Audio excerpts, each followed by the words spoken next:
Trendga aylangan ufta stakan nomi bilan mashhur bo'lgan blinchik. Men ham tayyorlab ko'rdim va natijasi prosta bomba. Birinchi bu idishimizga 2 dona tuxumni chaqib olamiz va ustidan yarim choy qoshiq tuz solamiz va yarim pira shakar solib yaxshilab bitta massa bo'lguncha aralashtirib olamiz. So'ngra ustidan soda solib uni ham birga aralashtirib olamiz. Ana endi iliqdan sal issiqroq bo'lgan 1 stakan sutimizni va 1 stakan suvimizni solib olamiz.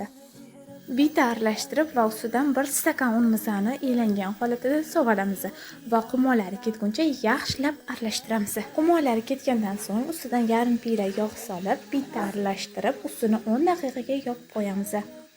Massamiz mana shunaqa suyuq holatda bo'ladi. Endi gazga tavamizni qo'yib qizdirib olamiz. Men tagiga yog' surib oldim. Holatingizda sizlar ham surishinglar. Eng asosiy qoidasi bu tavani yaxshilab qizdirib olish kerak. O'shandagina blinchiklar teshichi qizgan tavamizda birin-ketin blinchiklarimizni pishirib olamiz. Qaranglar qizlarjonlar qanaqa yumshoq asalgina bo'lib chiqadi. O'zi ham teshichi bo'lib chiqadi. Albatta tayyorlab ko'ringlar. Bu videoni blinchik pishirib berish kerak bo'lgan insonlarga jo'natib qo'yinglar.